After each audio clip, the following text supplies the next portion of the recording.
On the 25th of May 1956, in Point Fortin, a town bubbling with oil, steel, and culture, a boy was born to a Grenadian mother and a Trinidadian father. His name was Austin Lyons, though destiny had already inked another name across his future. Point Fortin was not Port of Spain.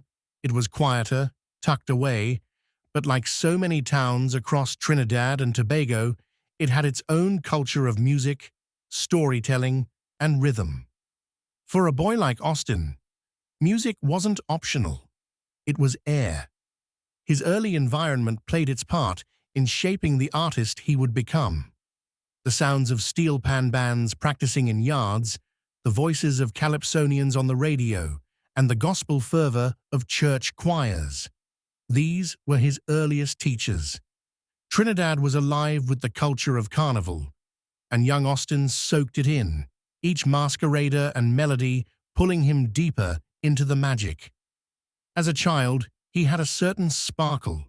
He wasn't the tallest or loudest, but he had an energy, a way of turning simple words into rhythm, a way of moving that suggested he was meant for stages larger than the community yard. His friends would later recall that he had a mischievous streak, but always with humor, and always with rhythm at its heart. By the late 1970s, Austin was no longer just a dreamer. He was a songwriter. He had been penning lyrics, watching the changing tides of Trinidadian music, and finding his own voice. In 1979, he wrote a song that would change his life, Soca Baptist. It was bold, catchy, and unapologetically Trinidadian, a playful yet pointed commentary wrapped in rhythm. When he entered it into the calypso tent world in 1980, few knew his name.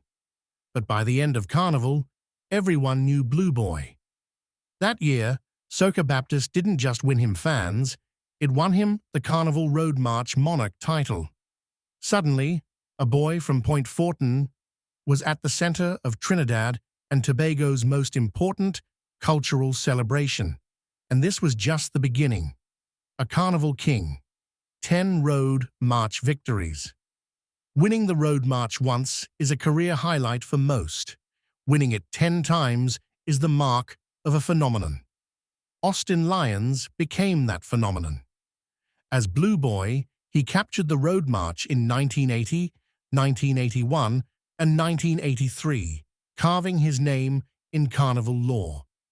But reinvention was in his blood, and when he re-emerged as Superblue, the name stuck like glue. From then on, the carnival belonged to him in ways few could match. Superblue's Road March titles came in 1991, 1992, 1993, 1995, 2000, 2013, and 2018. Each song was different, each performance daring, but the common thread was his unmatched ability to connect with the crowd. He didn't just sing, he commanded. His blue costumes became trademarks, his habit of dancing on speaker boxes legendary. He was fearless, electric, unpredictable. In a culture where spectacle matters, Superblue raised the bar. The Soca Monarch, a crowned champion.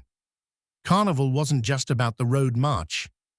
The International Soca Monarch competition emerged as the arena where the greatest performers battled for supremacy. Superblue didn't just enter, he dominated. He won the Soca Monarch title 7 times, making him one of the most decorated champions of the competition. His victories placed him alongside the greats, like Barbados's Grinner, and cemented his reputation as a force who could not be ignored. More importantly, Superblue was hailed as the originator of the jump and wave style, a style that redefined soca from music you listened to into music you experienced with your whole body. His performances weren't about standing still. They were about movement, release, freedom. He invited the crowd to jump, wave, and lose themselves. And they did. The daring performer. What made Superblue different wasn't just the music, it was the man. He was known for his daring antics, from dancing atop speaker boxes to jumping into crowds. He lived on the edge, blurring the line between performer and madman. For fans, this unpredictability was magic. For organizers, it was nerve-wracking, but he never played it safe. That was the essence of Superblue. Every carnival fans would wonder, what will he do this year? The family legacy. Behind the bright lights and booming speakers, Superblue was also a father. He has many children, but two daughters stand out as torchbearers of his legacy: Terry Lyons and Faye-Ann Lyons Alvarez. Terry Lyons carved her own path in music, carrying both her father's fire and her own distinct voice. Faye-Ann, meanwhile, became a powerhouse in soca. Her mother is Lady Gypsy, a soca artist herself, and Faye-Ann inherited artistry from both parents. Faye-Ann not only performed, but conquered, winning multiple Road March titles: 2003, 2008, and 2009. In 2004, she and her father collaborated on Clear the Road, performing it together at the International Soca Monarch competition. While they didn't place in the top 10, the moment was iconic: a father and daughter sharing the stage of dreams. Family for Superblue has always been tied to music. His children carry pieces of his energy, his rhythm, his daring spirit. In many ways, his legacy is not just in the songs he wrote, but in the voices of those he raised. The quiet years and the triumphant return. After his 2000 Soca Monarch victory, Superblue's crown slipped.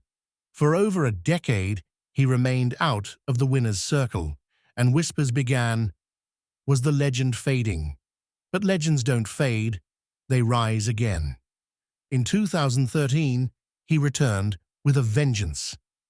His song, Fantastic Friday, was more than a hit. It was a resurrection. He tied with reigning champion Michelle Montano for the International Power Soca Monarch title.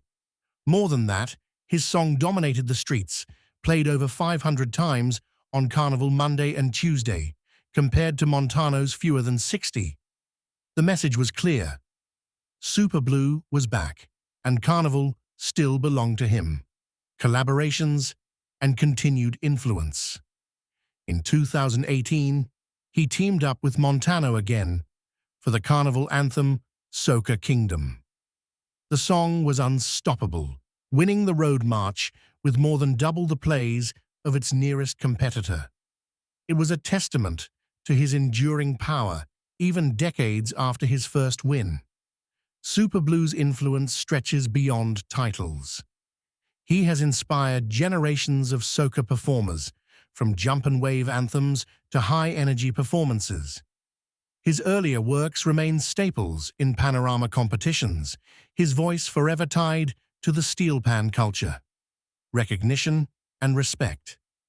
In 2011, the SAO Hall of Fame Award recognized Superblue's body of work.